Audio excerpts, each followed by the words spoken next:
हामिद साहब, आप किस तरीके से सिचुएशन को एनालाइज करेंगे? क्योंकि खाकवानी साहब का तज्जिया बिल्कुल मुख्तलिफ था। उन्होंने कहा कि नहीं वो ऐसा नहीं करेंगे, ना उन्हें सूट करता है, जबकि अनवर रज़ा साहब ये कह रहे हैं कि नहीं वो करेंगे और फ्रंट फुट से लीड करेंगी। और फिर एक और पॉइंट ले लीजिए कि अली अमीन गंडापुर साहब ने भी आज बहुत सी भड़कें मारी हैं। एक तरफ तो वो ये कहते रहे हैं कि बुशरा बीबी का बाहर आना उनकी मरहूने मिन्नत है, तो फिर आज ये गरज बरस के किसको कन्वे कर रहे थे?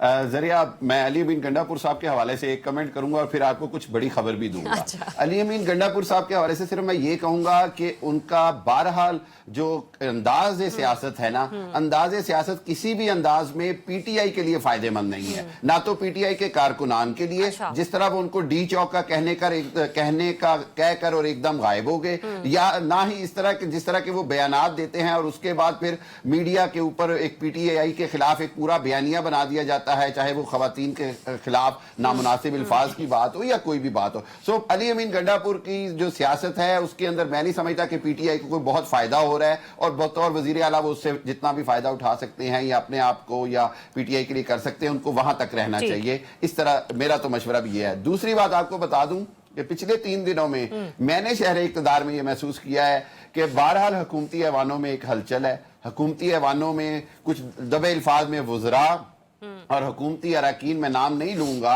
अपनी बेचैनी का इजहार कर रहे हैं। उनको ऐसे लग रहा है कि शायद कहीं कोई मामलात तय ना हो जाएं या मामलात ना बन जाएं। और जिस तरह अनवर रजा ने भी कहा कि जो बुशरा बीबी का लाहौर में आकर बैठना है वजीर आला मरियम नवाज के होते हुए, इसको बहरहाल आप इंडिकेटर के तौर पर तो लें। और अब एक और बात आपको बता दूं, आप दोनों मेरे जो साहिबान है उन्होंने कहा, मैं इसको एक और तरीके से देखता हूं। ये नहीं हो सकता कि पीटीआई कोई भी ऐसी लीडरशिप दे दे जो ऐसा महसूस हो कि इमरान खान साहब का या बानी तहरीक का इंसाफ का रिप्लेसमेंट होगा। ये पीटीआई के लिए बड़ा नुकसानदेह होगा। और जो उनकी रिहाई की तहरीक है, उसको रिहाई की तहरीक के तौर पर तो कोई चला सकता है, लेकिन उसको बानी पीटीआई की रिप्लेसमेंट के तौर पर अगर बनाया गया तो वो तो फिर सारा इनका जो है हुकूमत को उसका फायदा हो जाएगा। एक जरूर चीज की जरूरत है पीटीआई को, और वो ये है कि जिस तरह की ग्रुपिंग हो जाती है, चाहे वो शेर अफजल मुरव्वत के हवाले से हो, मरवत के हवाले से हो, या गंडापुर साहब के हवाले से हो, उमर अयूब के हवाले से, उस ग्रुपिंग को खत्म करने के लिए बहरहाल बुशरा बीबी एक कायदाना किरदार अदा कर सकती हैं। और इतने जो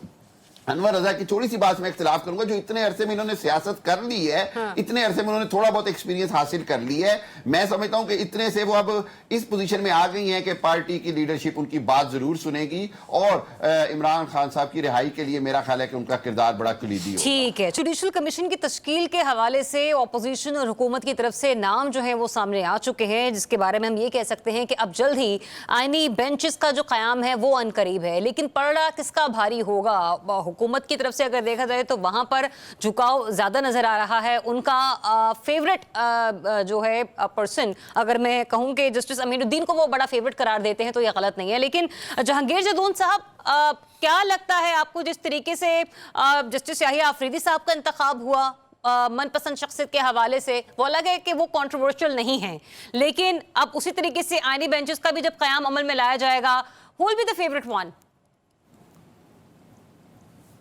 देखें, ये तो गवर्नमेंट तो हमेशा वही चाहती है, ये ऐसे जज हों जो उनकी अगर फेवर ना भी करें तो उनकी मुखालफत ना करें।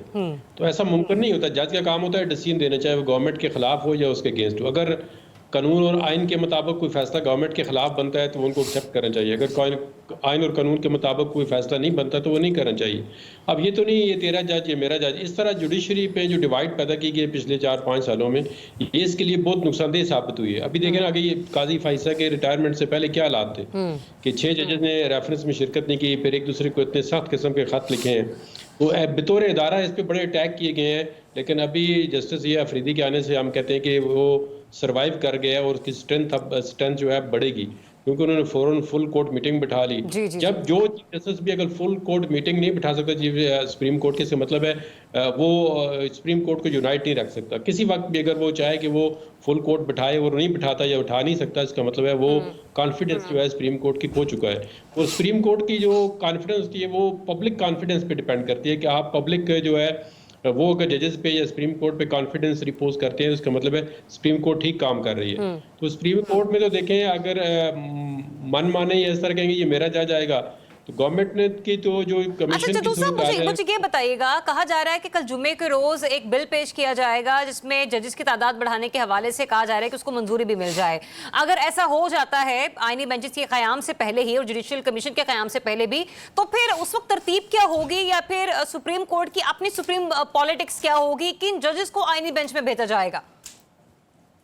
नहीं, सुप्रीम कोर्ट की तो कोई पॉलिटिक्स नहीं होती, लेकिन असूल यही है कि अगर एक आइनी बेंच आपने बनाना है तो उसमें एक ऐसा सीनियर तरीन जज हो जो आइन और कानून को समझता हो, जो आइन की इंटरप्रिटेशन करता हो। ये ऐसा जज ना आप बिठा दें कि जो सिविल और क्रिमिनल काम करता करता सुप्रीम कोर्ट में आ गया और उसको आइन की जो है ABC का ना पता हो। जनरली तो सबको पता होता है, लेकिन आइन की इंटरप्रिटेशन जो है आसान काम नहीं है कि जब आपके पास कोई केस आता है या कोई स्ट्रेटजूट जो है या कोई वायरीज ऑफ द एक्ट चैलेंज होती है, तो फिर आपने अगर कोई उस पर अपनी जुरिस्प्रूडेंस डेवलप करनी है तो उस कैलिबर का जज और होना चाहिए जो इसका मेंटल या इंटेलेक्ट लेवल ऐसा हो जो जुरिस्प्रूडेंस डेवलप कर सकता हो। आपका तजुर्बा सर, आपका तजुर्बा क्या कहता है जस्टिस अमीनुद्दीन के साथ मजीद और कौन से जजेस आईनी बेंचेस का हिस्सा हो सकते हैं?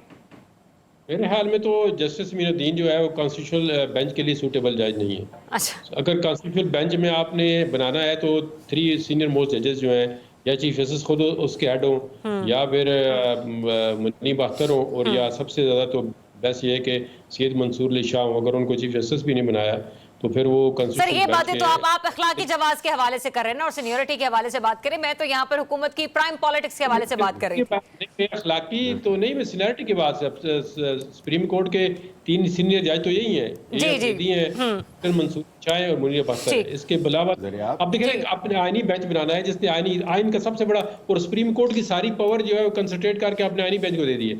186 की पावर आईनी बेंच इस्तेमाल करेगा, 184(3) की पावर और 184(3) की पावर सारी जितनी है, 185 की भी अपीलेट जुरिसडिक्शन भी आपको आइन के तरह उसके दे दी है, और जो ओरिजिनल जुरिसडिक्शन है वो भी आईनी बेंच की। तो सुप्रीम कोर्ट की जो पावर थी वो तो आपने दे दी आईनी बेंच को। तो आईनी बेंच जो है वो किसी भी तरह सुप्रीम कोर्ट से नीचे नहीं होना चाहिए, या कोई ऐसा शासन हो जो हर वक्त जो है उनका आपस में चीफ जस्टिस का। अच्छा, एक कानूनी नुक्ता मुझे बता दीजिए ताकि मैं मजीद गुफ्तगू को आगे लेके ड्राइव करूं। जहांगीर साहब, ये क्योंकि आईनी बेंच अब सुप्रीम कोर्ट के मातहत होगा, तो अगर आईनी बेंच का कोई भी फैसला देता है तो जो तरमीम मंजूर हुई है, क्या उसमें कहीं पर ये हवाला मौजूद है, या फिर क्या रवायत होगी कि अगर आईनी बेंच कोई फैसला देता है तो उसे सुप्रीम कोर्ट में चैलेंज किया जा सकता हो दूसरे फरीक की तरफ से? ये इख्तियार है या नहीं? यही तो हम कहते हैं, इस तरमीम के अंदर बहुत ज्यादा लेक्यूनेज हैं जिनको एड्रेस करने की जरूरत है। इसको डिबेट नहीं किया गया। लेट से आईनी बेंच का एक ही बंदा है, आपके कोई प्रिज्यूम कर ले एक जज है, उसको अगर चीफ जस्टिस जो है वो कोर्टे ट्रांसफर कर देते हैं किसी दूसरी बेंच में, तो फिर आईनी बेंच खत्म हो जाएगा। ठीक है जहांगीर साहब, पॉइंट आपका आगे। बेंच को चीफ जस्टिस कराची बेंच के साथ अटैच कर देते हैं, एडमिनिस्ट्रेटिव पावर तो चीफ जस्टिस के पास है, तो फिर आईनी बेंच जो है वो क्या नॉन फंक्शन हो जाएगा, डिसफंक्शन हो जाएगा। इसके अंदर बहुत ज्यादा लिक्विड है। या आईनी बेंच 5 मेंबर बेंच जो है एक डिसीजन देता है तो उसकी अपील के ऊपर वही नहीं आईसी कहाँ पे होगी? सही। चले ठीक है जदून साहब, पॉइंट आपका आगे। जरा खबर मुझे लेनी आगे। तो नहीं लगती ये आईनी बेंच वगैरह जो है कोई काम कर सके या सुप्रीम कोर्ट इस तरह से रन कर सके जिस तरह उन्होंने आईनी तरमीम में लेके